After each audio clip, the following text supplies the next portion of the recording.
Hey YouTube, Hoosier Piper aka Mark coming at you on a snowy Monday. Can't tell if you really see this snow falling. It's a real fine snow. We probably got a couple inches in the last 24 hours or so. Snowed overnight, took a break, and now it's snowing again. Seems like a real dry snow. It's pretty cold. But you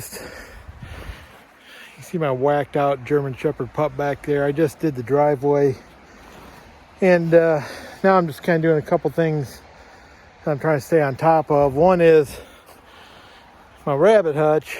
I'm down to one doe, and when she goes, I'm done. But it's so cold, the waters freeze up. I don't have the bottled waters in here anymore.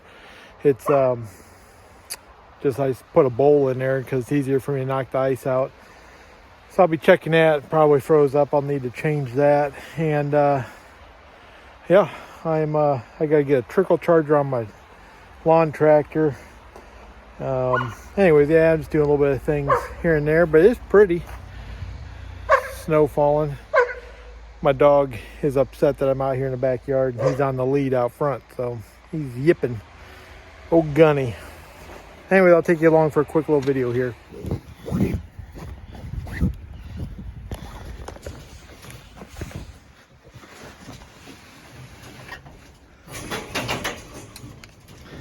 This is Wild Thing. She's good. Good doe. Not quite all froze. You can see where she's been staying on it. I'll dump it out, put new water in.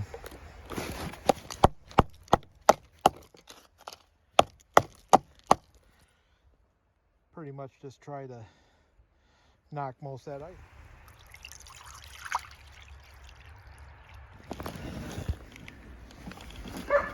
All right, see if I can do this without making a mess, girl.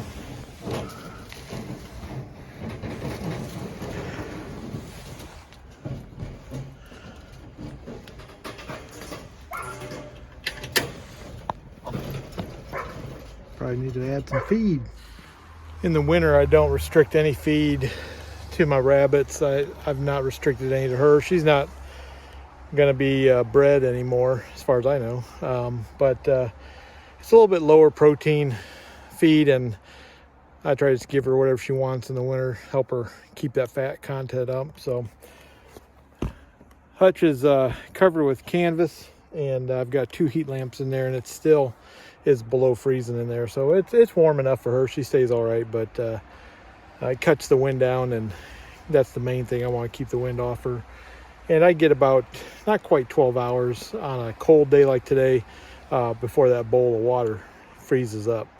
And like I say, I only do bowls during the real cold. When it's mid-20s and higher, it's all bottled water, and it stays plenty warm in there for her.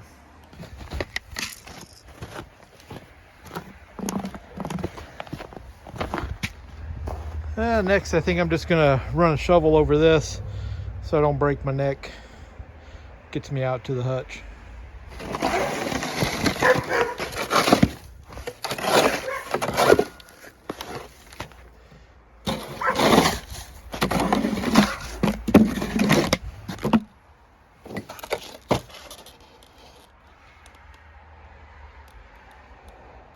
So I got this float charger, little trickle charger at I think it was Harbor Freight, not sure.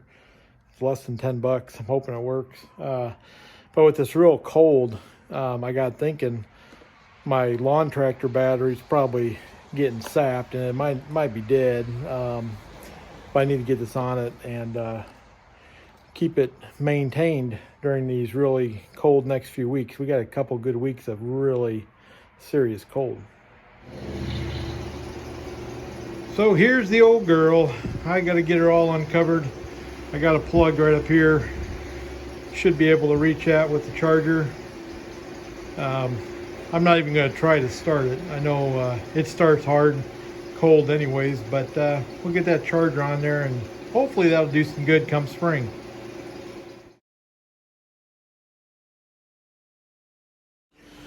So this is my Cub Cadet that I bought last year. It's an XT1 LT42. It's 42 inch.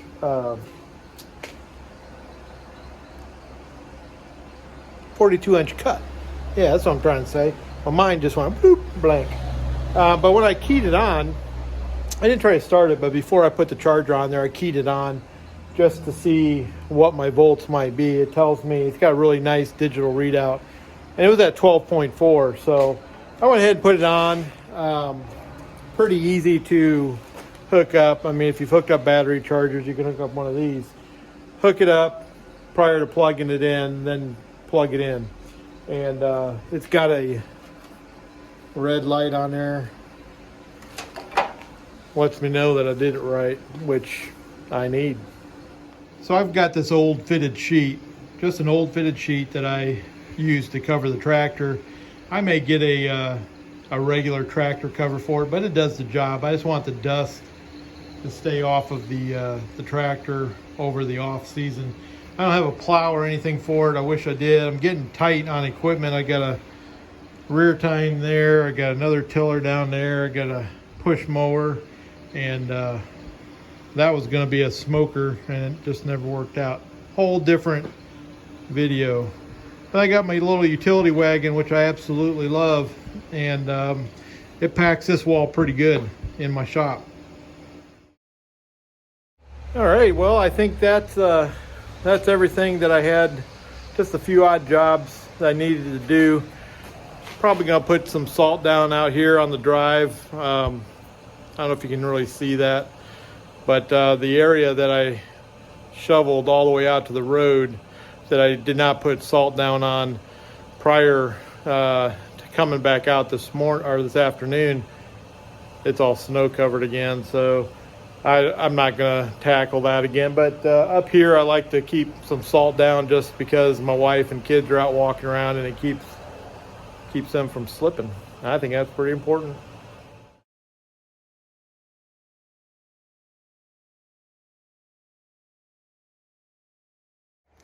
I think that's about it for today. I love winter, always have. It's the cold that's really getting to me now as the older I get, but this is just beautiful. I love snow. And I love being outdoors if I'm dressed right. And yeah, I'm looking forward to probably another 10 days or so. I'll get into tapping trees. It just depends. I mean, right now I'm looking at 10-day forecast, and it looks pretty cold yet. We're not going to get anything that's going to be above freezing. So you want that cyclical temperature, but we're not going to get it for a little bit. And I'm afraid it's going to push me way past what I want to tap, but we'll see. A lot of times I'll start around Valentine's Day. Still gonna be pretty cold, but we'll see, and we'll go from there.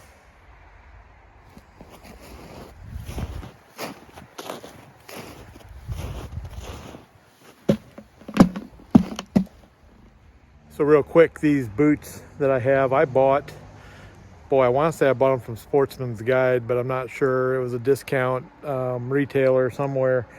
They're old, new stock Air Force survival boots, and I bought them for ice fishing. And I tell you what, I've always had trouble with my feet getting cold. These things are amazing. Even if I'm sitting still, my feet don't get cold. I really, really enjoy them.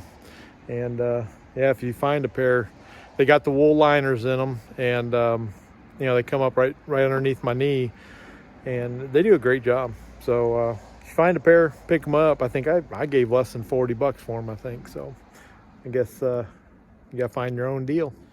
Kind of walking out here to the back of my property. I'll turn around again. The house on the back side of our property here, no one lives there. We were friends with the couple, an older couple, and he died. And then a few years ago, she passed away, and the son's got it on the market. It just hasn't sold. And I see a car down there, and we just kind of keep eyes on it. I don't think it's anything nefarious, but I like walking to the end of my property and looking. So I'm one of those neighbors. I'm not nosy, but if you're one of my neighbors, I'm gonna watch out for you. And we've got a really good cluster of neighbors here. We share stuff, produce from our garden. In fact, last night, Super Bowl Sunday, our neighbor gave us a call, text, and said, hey, I'm bringing over some fresh bread. And they just wanted us to know because my dog is vicious. So we put the dog away and she brought fresh bread over. So that's the kind of people we are. And we just love it. So anyways, I'm rambling on. Until next video, who's your piper?